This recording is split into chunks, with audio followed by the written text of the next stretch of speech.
Buenos días, gracias a todas y a todos por acompañarnos en esta rueda de prensa en la que daremos cuenta de los acuerdos adoptados por el Consejo de Gobierno. Esta mañana me acompaña la consejera de Hacienda, Ana Cárcava, que informará sobre las primeras convocatorias de ayudas del Fondo de Rescate recogido, como saben, en los presupuestos para este año 2021 para apoyar a los sectores económicos más afectados por la pandemia. Como saben, somos plenamente conscientes de las dificultades que atraviesan y, por ello, las consejerías de Industria, Empleo y Promoción Económica, Cultura y Política Lingüística y Turismo publicarán en los próximos días las resoluciones que abrirán el proceso de solicitud de estas subvenciones en un primer paquete dotado con 74 millones de euros. Ya conocen que el Gobierno de Asturias tiene una doble preocupación, mantenemos esa doble preocupación. Por un lado, y de manera prioritaria, la protección de la salud de los asturianos y las asturianas y, por otro, la imprescindible respuesta a las consecuencias económicas y sociales de la crisis sanitaria. Estas convocatorias son uno de los ejemplos de esta respuesta que propicia el Gobierno de Asturias desde hace meses. Desde hace 11 meses, concretamente, nos enfrentamos a esta situación extraordinaria y seguimos centrados en dar respuesta y seguimos centrados en priorizar la protección de la salud colectiva. En esta tercera ola, en la que seguimos inmersos, recordemos que todavía nos encontramos ante una situación preocupante y que sigue siendo imprescindible extremar las precauciones. Si bien lo hacemos en un escenario diferente, en el que se va conteniendo, como los datos nos aportan, ese número de contagios y el proceso de vacunación sigue su curso. Desde el Gobierno de Asturias seguimos huyendo de la improvisación y aplicando en todo momento el rigor y la anticipación a la puesta en marcha de medidas difíciles, pero que han demostrado ser eficaces en la contención de la expansión del virus. Medidas que se han ido adaptando a la evolución de la situación epidemiológica desde el pasado mes de marzo y que desde hace unas semanas atienden a la peculiaridad territorial de Asturias, permitiéndonos así avanzar en la limitación de sus efectos económicos y sociales en cada uno de los concejos. Medidas que continúan velando, además, por la atención a las personas mayores independientemente de donde vivan. Por ello, seguimos sin bajar la guardia en las residencias y la Consejería seguirá apoyando el cumplimiento de las medidas de protección y siendo prudente incluso cuando hayamos finalizado ese proceso de vacunación. La atención a las personas mayores fuera de los centros residenciales es otra de las prioridades, como saben, de la Consejería de Derechos Sociales y Bienestar. De ahí que, teniendo en cuenta que la agilización de la tramitación de la dependencia traerá consigo el incremento del número de personas dependientes a atender, en la Consejería estamos analizando ya la capacidad de atención del propio sistema y el refuerzo de las prestaciones que faciliten la permanencia en el propio entorno, como son la ayuda a domicilio. En este sentido, se estima que a finales de año las personas dependientes atendidas por servicios profesionales en sus hogares superarán las 6.700, por lo que la formación en este ámbito supondrá un importante revulsivo laboral para las personas perceptoras de rentas mínimas. De ahí que vayamos a promover la formación de las personas que reciben en estos momentos el salario social en el ámbito de la atención en el sistema de cuidados de larga duración ante el notable crecimiento de esta demanda en el servicio de ayuda a domicilio en el último año y con ese doble objetivo de cubrir las necesidades detectadas y promover la inserción laboral de este colectivo. Paso a dar cuenta ahora de los acuerdos adoptados esta mañana en la que, con el fin de lograr un crecimiento ordenado y sostenible del sector del juego, con una oferta respetuosa y responsable que tenga en cuenta esa imprescindible protección de los colectivos más vulnerables, así como la viabilidad de las empresas y la calidad del empleo, hemos aprobado el decreto por el que se establecen restricciones en materia de juegos y apuestas y se fijan los criterios que regirán la concesión de autorizaciones en Asturias una vez finalizada esa tramitación administrativa oportuna. Podrá aportar más datos la consejera de Hacienda, ya que recae entre las competencias de esa consejería. Continuamos trabajando para mejorar las condiciones de vida de las personas y de ahí que, con el objetivo de fomentar su autonomía personal y autocuidado, las consejerías de Salud y Derechos Sociales y Bienestar hayan impulsado un protocolo para mejorar la salud oral de la población vulnerable dentro del Plan Sociosanitario del Principado de Asturias 2018-2021. En una primera fase se beneficiarán de esta iniciativa más de 3.000 personas usuarias de las residencias del ERA y de los centros de apoyo a la integración, y en la segunda fase esperamos llegar a las personas ingresadas en hospitales y a todos los centros residenciales.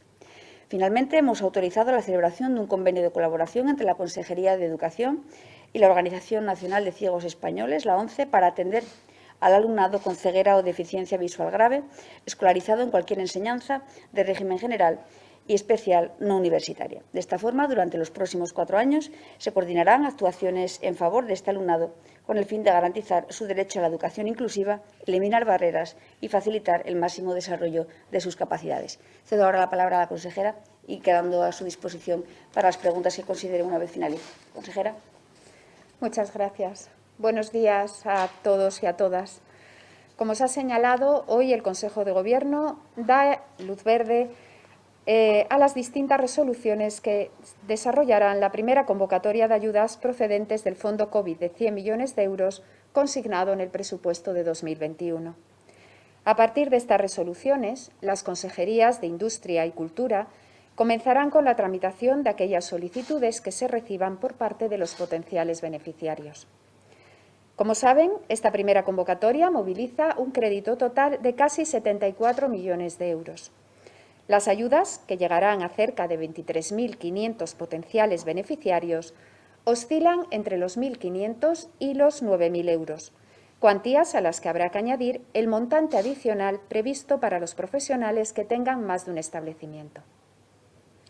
Pretendemos que estas ayudas que hoy aprobamos sean financiadas con cargo a los recursos adicionales aportados por la Unión Europea en calidad de ayuda a la recuperación para la cohesión y los territorios de España, es decir, a través del REACT-EU, y en concreto mediante los recursos vinculados al programa operativo del Fondo Social Europeo. Hemos dado luz verde a 4 resoluciones. Una primera vinculada al turismo y a la hostelería por un importe de 45.018.225 euros. Una segunda relacionada con el comercio, transporte, servicios y asimilados que alcanza un importe de 21.713.500 euros. Y las 2 restantes destinadas al mundo de la cultura y el deporte por unas cuantías de 3.501.000 y 3.543.500 euros, respectivamente. Las resoluciones se publicarán en el BOPA a lo largo de la semana que viene y, tras su entrada en vigor, habrá un plazo de 10 días naturales para su solicitud. La publicación se realizará de manera escalonada para evitar problemas de tramitación. Si me permiten recordar, las ayudas de esta convocatoria se distribuirán en 3 grandes bloques, en función de las restricciones a las que se ven sometidas las distintas actividades como consecuencia de las medidas derivadas de la lucha contra la pandemia. Dentro de cada bloque se han definido ayudas crecientes según el número de trabajadores. Un primer bloque permitirá apoyar a autónomos y pymes de actividades cerradas por resolución del Principado o de facto, las cuales se mantendrán clausuradas durante la mayoría del periodo que resta hasta el final del estado de alarma. Un segundo bloque abarca actividades con limitaciones severas e incluye sectores que sufren cierres de manera intermitente por la crisis sanitaria. Principalmente, este bloque incluye establecimientos de restauración y hostelería, además de gimnasios o entidades organizadoras de congresos, por poner algún otro ejemplo. Finalmente, un tercer bloque engloba sectores que, sin estar incluidos en los apartados anteriores, experimentan una caída significativa de su actividad. En este grupo se encuadran, entre otros, el comercio, el taxi, las peluquerías o la limpieza de prendas textiles. El Consejo de Gobierno ha abordado también otro asunto relacionado con la Consejería de Hacienda, la aprobación del Decreto de Ordenación del Sector del Juego en Asturias. Como saben, el Gobierno de Asturias aprobó 3 moratorias por las cuales se paralizó la concesión de licencias de apertura de nuevos locales, buscando justamente el poder llevar a cabo un análisis detallado del sector y elaborar este decreto. La norma se aprueba ahora después de haber pasado por el trámite de información pública, por el Consejo de Juego y por el dictamen del Consejo Consultivo.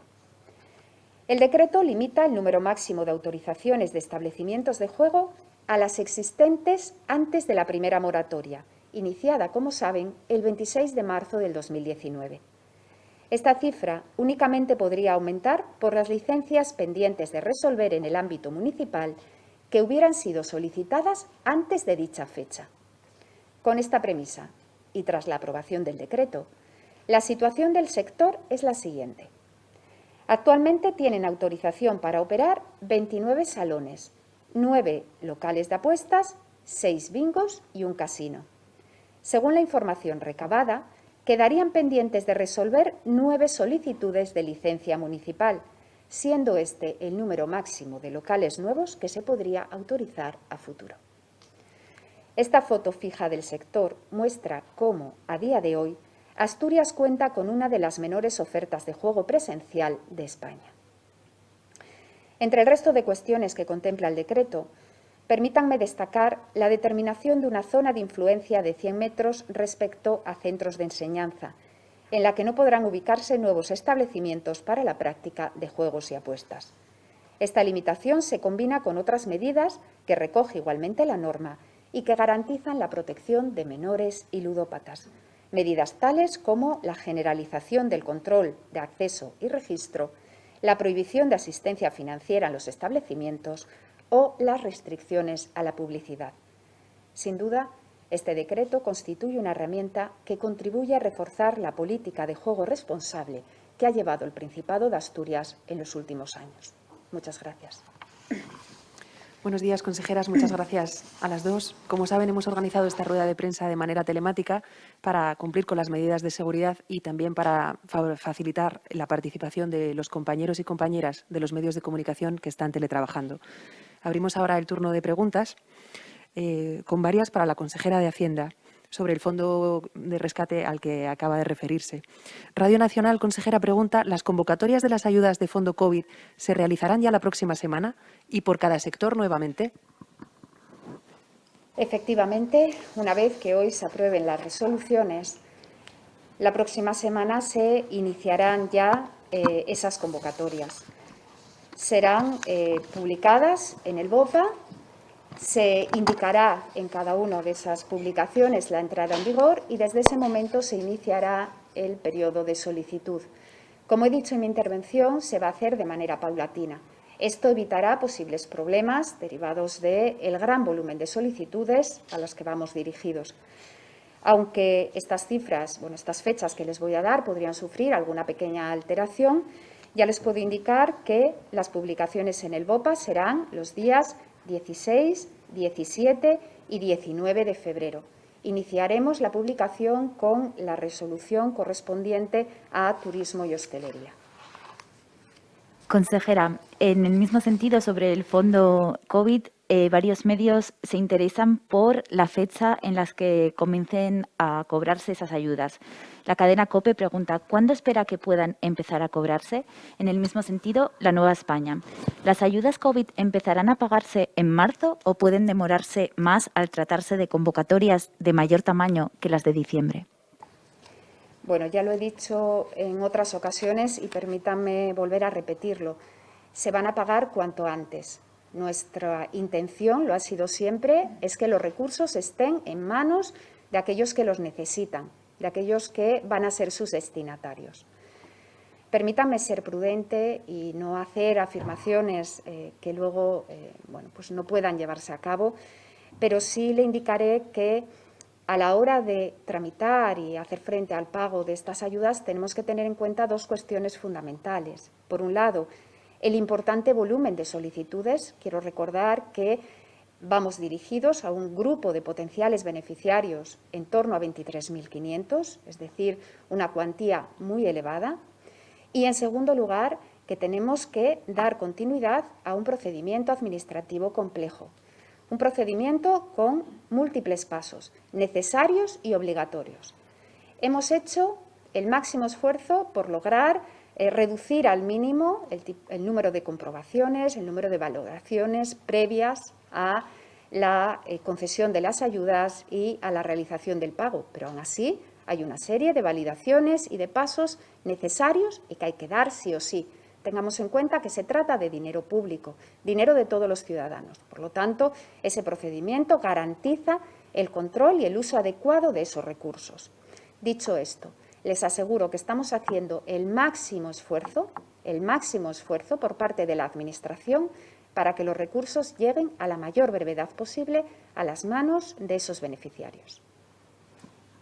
Gracias, consejera. Tenemos otra pregunta para usted, en este caso sobre la reclamación del IVA. La plantea el diario El Comercio y es la siguiente.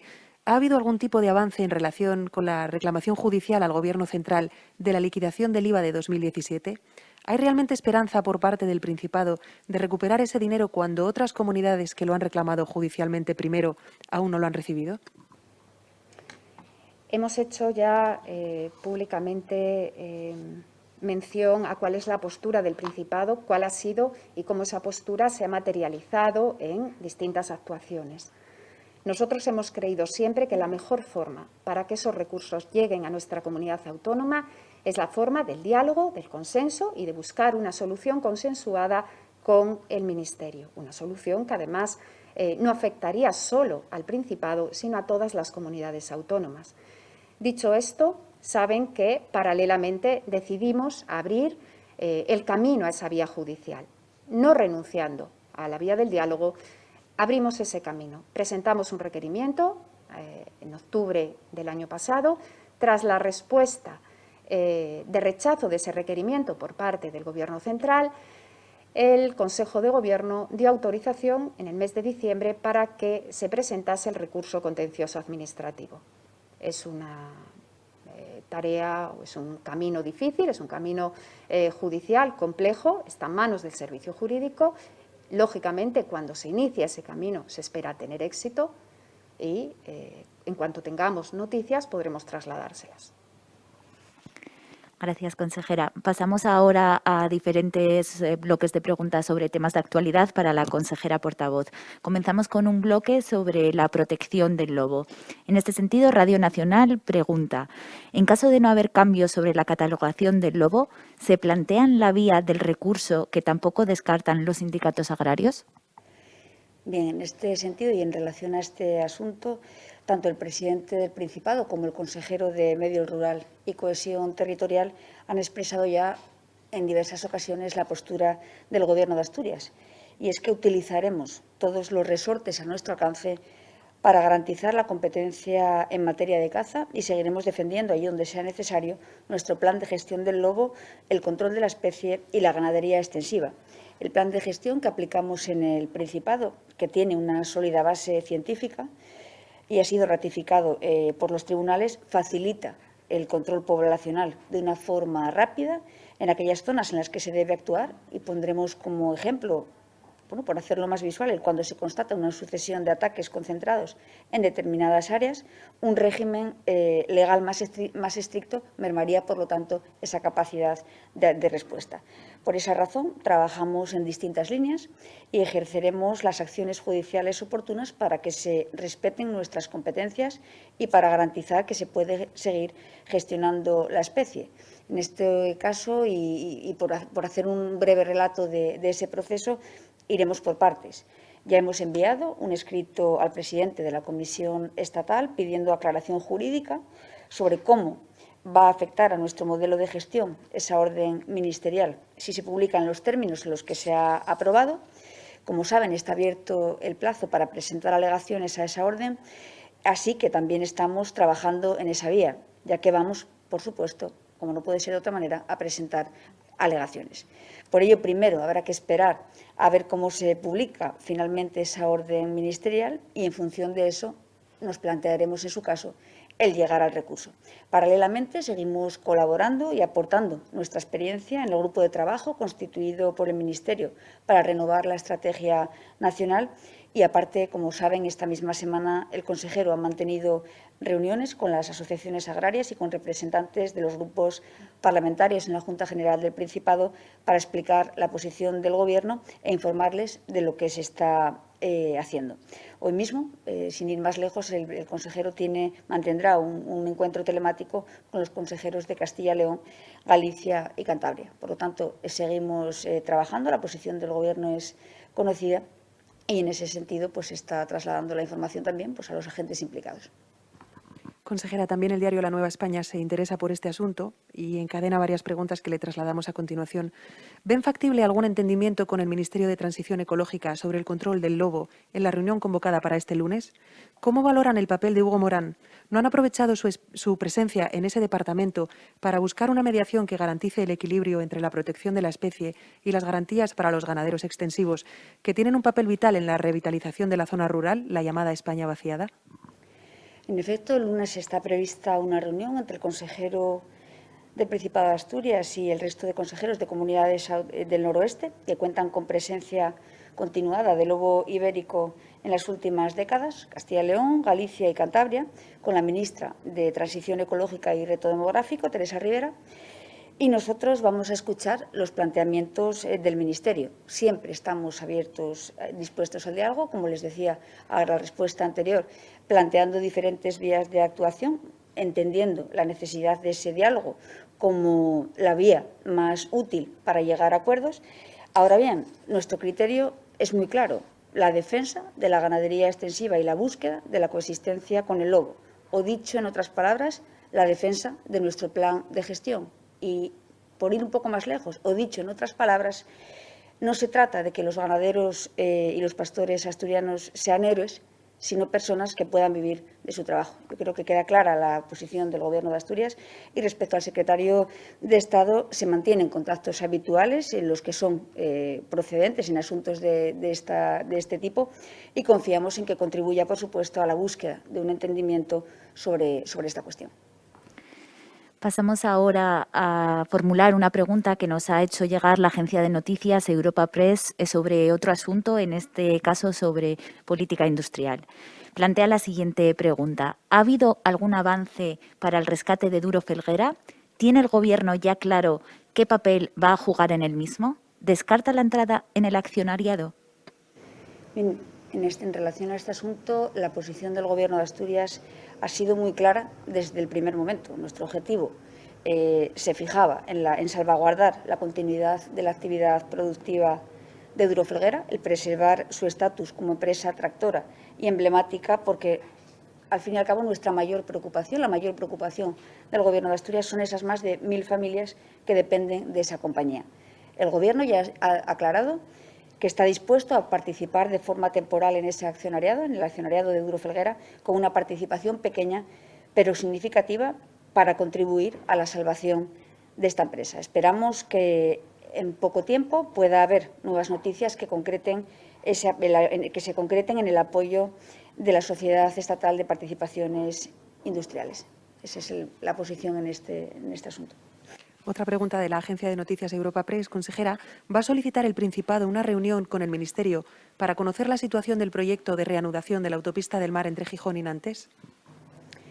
Desde el Principado de Asturias, primero a través de la Dirección General de Movilidad y Conectividad, y ahora desde la Viceconsejería de Infraestructuras, Movilidad y Territorio, continúa manteniendo reuniones y contactos con representantes tanto de Puertos del Estado como de la Autoridad Portuaria de Gijón. La modificación correspondiente a septiembre del año pasado de la redacción del acuerdo para la percepción de las ayudas europeas no supone un cambio significativo en las opciones de reanudación del servicio, y tanto el interés como las conversaciones entre las partes continúan.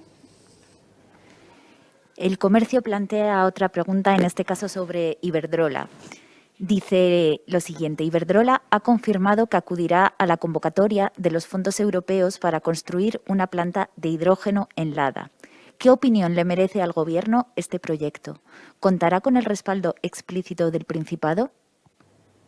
Bien, en este sentido valoramos muy positivamente cualquier actuación que se realice en Lada para compensar el cierre de la térmica de carbón y para reactivar la comarca. Es una de las cuestiones que a la hora de hablar del cierre nos planteamos, y por lo tanto lo valoramos muy positivamente. El Gobierno de Asturias, como saben, ha solicitado insistentemente a Iberdrola que se propongan proyectos alternativos en Lada, y lleva mucho tiempo trabajando directamente con Iberdrola. Por lo tanto, entre Iberdrola, la Administración Nacional y con el propio Ayuntamiento, en ese diálogo entre estos actores se buscaron alternativas a la zona, y sin duda este proyecto es una buena noticia que valoramos, como les decía, positivamente. Gracias, consejera. Antes de pasar al bloque de preguntas sanitarias, nos llega una cuestión de la agencia EFE sobre el salario social. Su pregunta es la siguiente. ¿Qué consecuencias está teniendo la decisión del Ministerio de obligar a los beneficiarios del salario social a tramitar individualmente la solicitud del ingreso mínimo vital ante la Seguridad Social? Pues podemos hablar de como consecuencias para las personas, lo que le podemos decir y el mensaje que aprovecho a lanzar a las personas beneficiarias del salario social es que van a seguir cobrando el salario social básico. En Asturias contamos con esa herramienta como principal instrumento de lucha contra la exclusión y, por lo tanto, van a seguir cobrando el salario social básico. Las consecuencias de que no haya habido ese trasvase automático, pues bueno, tendremos que ir viendo, porque no podemos asumir como que esa batalla esté perdida. Yo creo que tenemos que asumir que ese proceso continúa, que continuamos trabajando. Precisamente tenemos una reunión la próxima semana para abordar estos asuntos y tenemos que trabajar en esa doble vía, en la de seguir intentando que ese trasvase sea automático, que estas personas no tengan que enfrentarse a esa carga burocrática que supone el tener que volver a solicitar y, por otro lado, sí que desde la Consejería de Derechos Sociales y Bienestar, en caso de que tuviésemos que llegar a ese punto, se pondrán todos los medios a nuestro alcance, todos los medios de los que disponemos para que estas personas puedan hacerlo en las mejores condiciones posibles y que no les suponga, como les decía, esa carga burocrática. Por lo tanto, de momento, dos mensajes muy claros. Uno, que seguimos trabajando con el Ministerio para que ese proceso sea automático, lo más automático posible y que no suponga una carga burocrática para las personas beneficiarias del salario social y a las personas beneficiarias del salario social básico que van a seguir cobrando el salario social básico, con lo cual esa atención a situaciones de vulnerabilidad, tanto las que ya existen como las que puedan darse de manera sobrevenida, se van a seguir atendiendo desde el Gobierno de Asturias. Pasamos ahora a un bloque sobre preguntas de cuestiones sanitarias. Televisión Española pregunta, ¿qué índice de incidencia acumulada a 14 días se marca el Gobierno para levantar el cierre perimetral de Asturias? Bien, el presidente ya lo ha explicado muy claramente, además. El cierre perimetral de Asturias se mantendrá hasta el estado de alarma. Esa es la previsión que manejamos desde el Gobierno de Asturias en estos momentos. El diario La Nueva España, consejera, pregunta ¿qué valoración hace el Gobierno de las diligencias abiertas por la Fiscalía sobre el proceso de vacunación en Asturias? De las gestiones realizadas por la Consejería de Salud hasta la fecha, ¿se constata algún tipo de irregularidad por parte de las entidades que han recibido la vacuna? Mira, la Fiscalía ha hecho en este caso lo que hace cuando recibe una denuncia. No sería nada novedoso abrir las diligencias correspondientes. Y el Gobierno de Asturias también hace lo que hace siempre en estos casos, colaborar plenamente con las autoridades judiciales. Nosotros somos los primeros interesados en velar por un adecuado proceso de inmunización y en aclarar cualquier tipo de irregularidad que pudiera haberse cometido.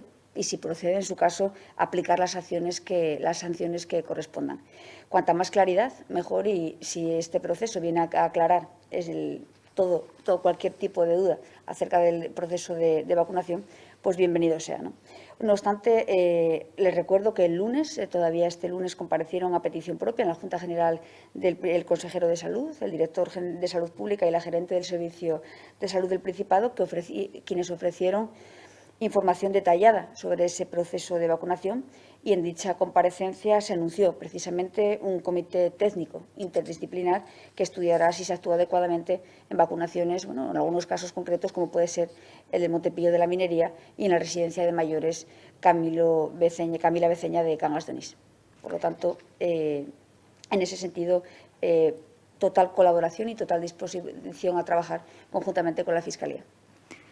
La Nueva España plantea otra pregunta sobre los criterios que maneja el Principado para la desescalada en esta tercera ola. Bien, como venimos haciendo desde el mes de marzo, los criterios se definen desde Salud Pública.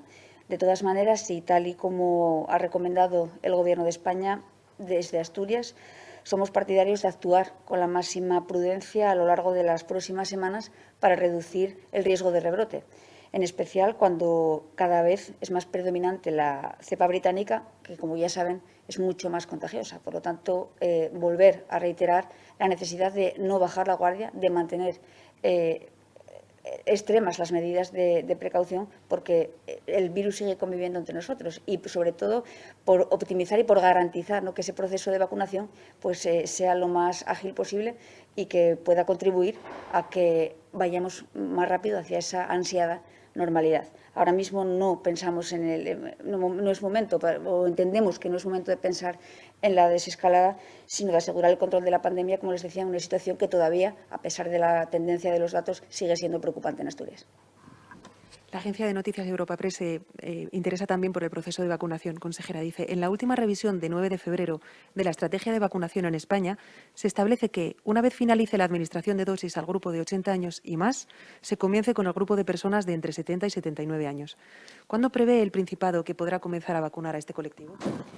Bien, el objetivo es optimizar el proceso de vacunación. Yo creo que tenemos que ser conscientes de que es un proceso complejo, que ahora mismo se ha iniciado, como saben, esa vacunación de las personas mayores de 80 años en centros de día, se irá extendiendo paulatinamente a todas las áreas sanitarias y, una vez finalizada la vacunación de los primeros grupos, como ya se ha explicado por parte de la Consejería de Salud, se iniciará el proceso por grupos de edad. Es prematuro por este momento concretar en el momento las fechas precisas en las que se iniciará la vacunación de mayores de 70 años, pero conviene señalar, serán datos que podrá facilitar y detallar y concretar la Consejería de Salud en su momento, pero importante señalar la necesidad de optimizar ese proceso de vacunación y entendamos, lleva una logística compleja, una logística y en el caso de las personas mayores, pongamos un ejemplo, ¿no?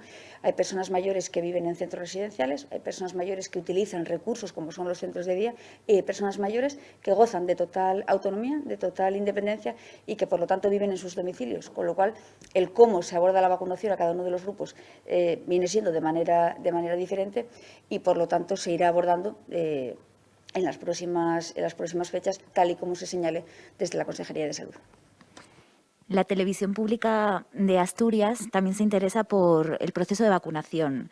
Comentan que los funcionarios de prisiones se quejan de que en la cárcel el 70% de la plantilla se quedaría sin vacunar al tener más de 55 años. En este sentido, preguntan, ¿ya se ha decidido a qué colectivos se administrará la vacuna de AstraZeneca? En este caso, y por no meter la pata, voy a decirlo así de claro, derivaremos la pregunta a la Consejería de Salud para que pueda facilitar toda la información al respecto. Gracias. Pues hasta aquí las preguntas que nos han hecho llegar los compañeros y compañeras de los medios de comunicación que se encuentran teletrabajando, a quienes aprovechamos para agradecer su participación en esta rueda de prensa. Gracias.